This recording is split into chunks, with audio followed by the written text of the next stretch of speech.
Olá,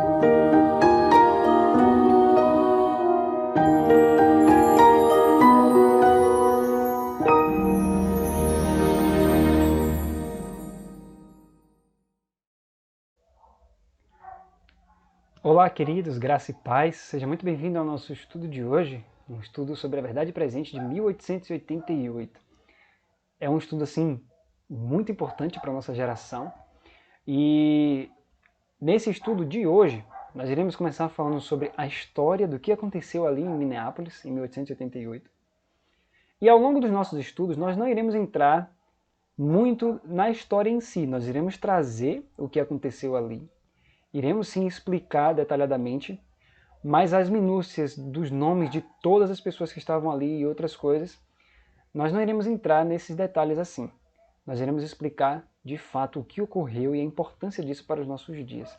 Posteriormente entraremos na mensagem. Qual o conteúdo dessa mensagem, que é tão profunda, né? Que o Espírito de Profecia traz textos maravilhosos sobre essa mensagem. Porém, precisamos entender a história do que aconteceu, pois é nisso que nós vamos entender em que contexto essa mensagem foi dada. Então, eu quero convidar você a orar junto comigo para que a gente possa iniciar nosso estudo. Oremos juntos. Querido Pai, te agradecemos, Senhor, por estarmos aqui agora para estudarmos, Senhor, mais sobre a Tua Palavra e sobre a história, Pai, que o Senhor tem na sua mão, Senhor. Cremos que o Senhor ainda tem as 7 estrelas na mão direita e que o Senhor conduz a história do seu povo. Pedimos que nós possamos entender, Pai, o que iremos estudar, e tudo isso lhe pedimos pelo auxílio do Espírito Santo, em nome de Jesus. Amém. Então, o nosso tema de hoje, nós vamos ver o seguinte: o contexto histórico de 1888. O que foi que aconteceu ali que é tão importante para que a gente entenda hoje, certo? Então vamos lá. O que aconteceu ali, eu quero antes colocar esse texto aqui, que nós iremos abrir, né, todos os nossos estudos com esse texto, que diz assim: o Senhor levantou o irmão Jones e o irmão Wagner para proclamar uma mensagem ao mundo a fim de preparar um povo para permanecer em pé no dia de Deus.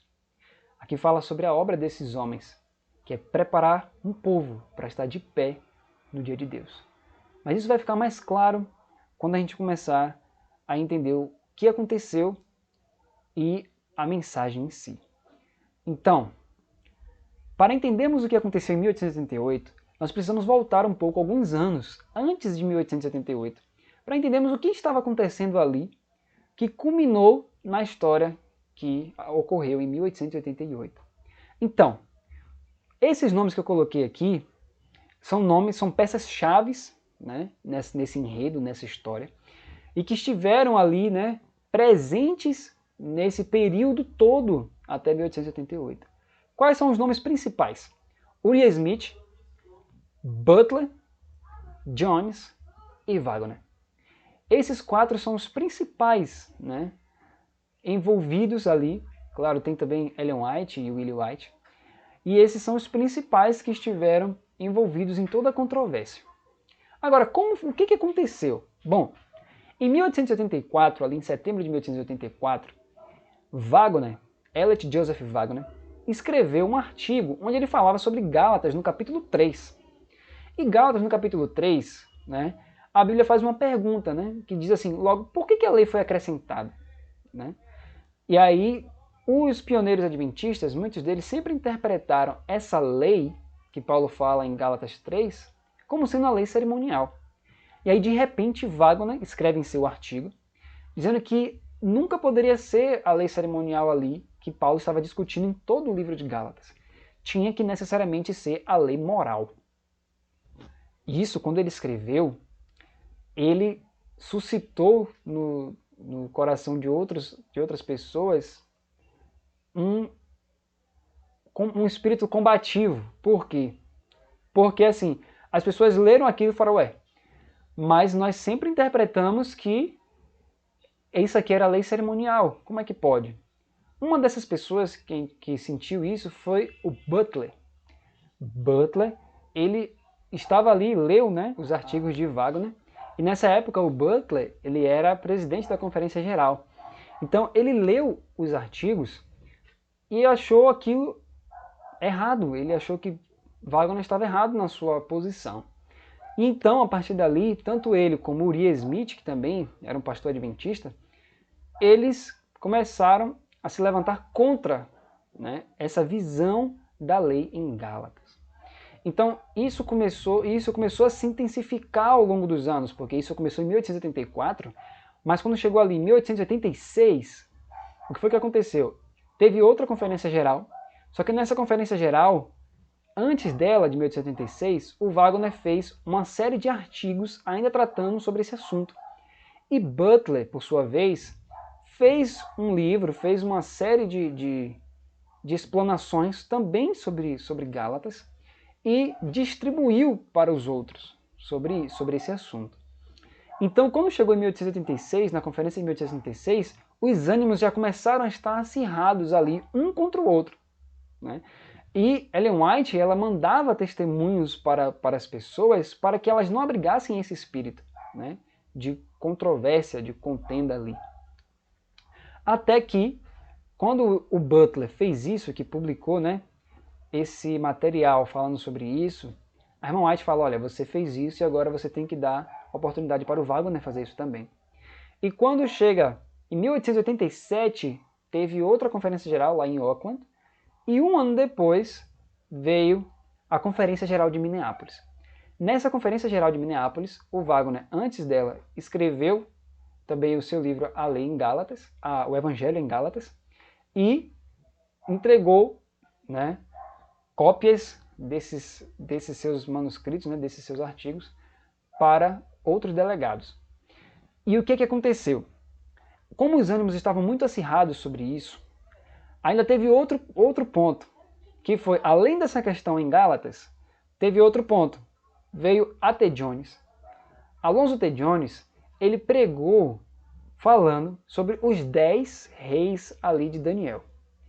E nesses 10 reis, a interpretação até então dos teólogos era que um dos 10 reis eram os hunos.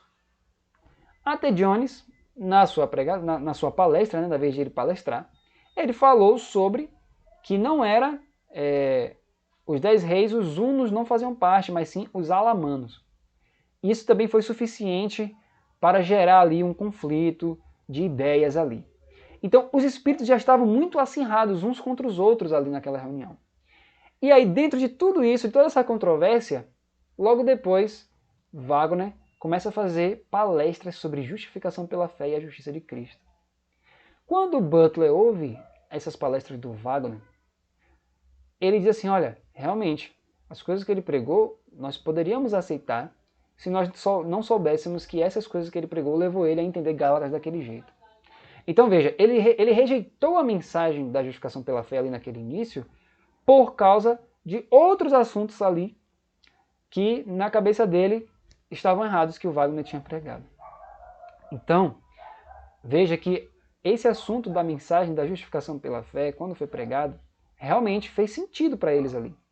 Mas outros assuntos de menor importância, comparado com a justificação pela fé, ali que estava sendo pregada, foram sendo colocados e enchidos ali na mente das pessoas, que gerou preconceitos, e quando a mensagem da justificação pela fé chegou, ela não foi muito bem aceita. Porém, Ellen White estava lá e ela viu, ela presenciou tudo isso, mas o Butler ele estava doente, então na sessão de 1888, ele estava sabendo das coisas porque ele estava trocando mensagens ali, né, com quem estava lá, por exemplo, Uriah Smith. Então, quando a mensagem da justificação pela fé chegou, ela não foi bem aceita porque já tinha sido colocado ali outros assuntos com ideias diferentes, gerou preconceito no coração dos homens, e quando veio a mensagem da justificação pela fé, que também trazia conceitos que aparentemente eram novos, eles rejeitaram logo de início essa mensagem. Porém, Ellen White, ela várias e várias vezes, não foram poucas vezes, várias vezes ela diz, essa é a mensagem que Deus manda proclamar ao mundo. Então, em várias passagens que nós iremos falar disso em outro estudo, ela endossa a mensagem dizendo, essa é a verdadeira mensagem. Ela fala até a forma como ela recebeu, ela disse que cada fibra do coração dela dizia amém quando ela ouviu o Wagner falar aquelas palavras. Então, essa é a história do que aconteceu. A mensagem da justificação pela fé ela não foi bem aceita por conta de muitos preconceitos que estavam sendo ali arraigados no coração dos homens. Agora, a forma como Ellen White, a profetisa do Senhor, recebe essas mensagens e a forma como ela se coloca diante de tudo isso é muito interessante. Por quê? Veja só comigo aqui. Quando ela começou a falar, né, sobre Jones, sobre Wagner, e dizer que a mensagem de justificação pela fé que eles trouxeram era uma mensagem vinda do céu, e ela se colocou ao lado deles, os homens olharam assim e disseram, não, não pode. Ela não pode ser a profetisa. Ela não pode ter realmente visões de Deus. Como é que ela vai estar do lado desses homens que estão trazendo coisas completamente contrárias ao que nós cremos, segundo a visão deles, né, de alguns líderes. Olha só, por pensar assim, eles deixaram o preconceito subir tanto a mente deles que eles começaram a duvidar da própria profetisa. Veja só o que ela fala sobre isso. Era evidente que havia uma ilusão sobre os nossos irmãos. Eles tinham perdido a confiança na irmã White, não porque a irmã White tinha mudado, mas porque outro espírito tinha tomado posse e controle sobre eles. Manuscrito 24, de 1838. A posição e o trabalho que Deus me deu nessa conferência foi desconsiderada por quase todos. A rebelião foi popular. O seu curso foi um insulto ao Espírito de Deus. Olha só, meus amados. O curso das coisas que aconteceram em Minneapolis foi um insulto ao Espírito de Deus. Porque nós iremos ver em passagens mais à frente que lá em Minneapolis, exatamente nessa conferência de 1838, o Espírito Santo estava para ser derramado em toda a sua plenitude sobre eles.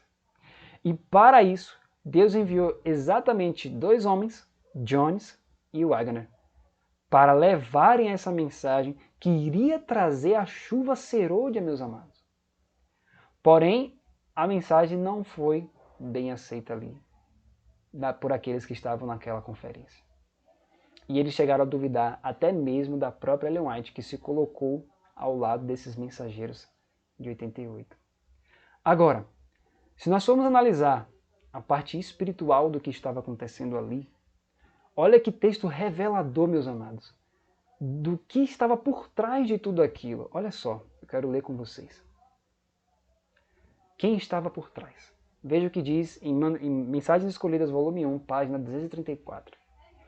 A indisposição de ceder a opiniões preconcebidas e de aceitar esta verdade estava à base de grande parte da oposição manifestada em Minneapolis contra a mensagem do Senhor através dos irmãos Wagner e Jones. Promovendo aquela oposição, Satanás teve êxito em afastar do povo, em grande medida, o poder especial do Espírito Santo que Deus anelava comunicar-lhes. O inimigo impediu-os de obter a eficiência que poderiam ter tido em levar a verdade ao mundo, como os apóstolos a proclamaram depois do dia de Pentecoste. Olha que maravilhoso isso. Sofreu resistência à luz que deve iluminar toda a terra com a sua glória, e pela ação de nossos próprios irmãos, tem sido em grande medida conservada, afastada do mundo. Queridos, olha só. O Espírito de Profecia nos diz que lá em Minneapolis, através desses 2 homens, Jones e Wagner, Deus enviou a mensagem que vai chegar ao mundo todo, que vai ser regada com a glória de Deus, que vai ser regada com a chuva serôdia. A mensagem estava ali em Minneapolis. Quando eles pregaram sobre a justificação pela fé, era a verdadeira justificação pela fé. Porque existe a falsa justificação pela fé. E exatamente ali, veja o que o Espírito de Profecia está falando. Satanás sabia disso. Então ele fez de tudo para que as pessoas tivessem preconceitos contra a mensagem, para que elas não ouvissem e não recebessem o poder do Espírito Santo que Deus estava anelando derramar sobre eles. Mas agora, olha como Satanás agiu. O que é que ela diz? A indisposição de ceder a opiniões preconcebidas e de aceitar esta verdade. Ou seja, o que é que ela está dizendo? As pessoas já tinham ideias na cabeça sobre vários assuntos da Bíblia. E quando a mensagem da justificação pela fé chegou, em vez de elas ouvirem e como os bereanos irem pesquisar nas escrituras se era verdade, as almas ali simplesmente rejeitaram a mensagem e não fizeram caso da mensagem. Satanás cerrou-lhes o coração e assim eles não puderam receber a medida do Espírito Santo. E olha só, meus queridos, diz aqui o texto que se eles recebessem essa medida do Espírito Santo, eles iriam sair para proclamar essa mensagem como os discípulos no Pentecoste. A vontade do Senhor era que aqueles delegados ali saíssem de Minneapolis com a mensagem que eles receberam e fossem pregá-las para o mundo. E o Espírito de Profecia diz que se eles fizessem isso, em 2 anos Jesus retornaria à Terra. Ou seja, se em 2 anos Jesus voltaria, todo o grande conflito final, tudo aquilo que a gente vê no Espírito de Profecia que ela fala que vai acontecer, iria se dar dentro de 2 anos. Você percebe então que é uma mensagem realmente poderosíssima. Então, qual o conteúdo dessa mensagem? Como é possível, então, uma mensagem como essa preparar um povo assim, de forma tão rápida? Será que é possível realmente nós estarmos em Canaã assim, tão brevemente? Sim, é possível. É possível.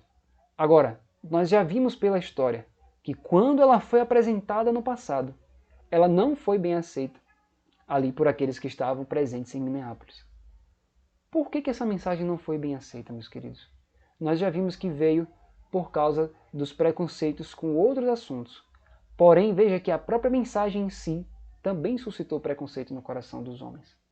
Agora, o porquê de tudo isso e o quanto o Espírito de Profecia endossou essa mensagem, nós iremos ver isso no próximo estudo.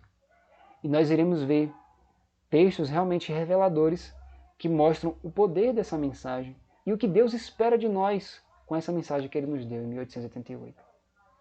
Então que Deus te abençoe e até o nosso próximo estudo. Vamos finalizar com a oração? Oremos. Querido Pai, obrigado, Senhor, por esse estudo. Pedimos ao Senhor que o Senhor nos revele cada vez mais sobre a Tua palavra, sobre a história, Senhor, da Tua igreja.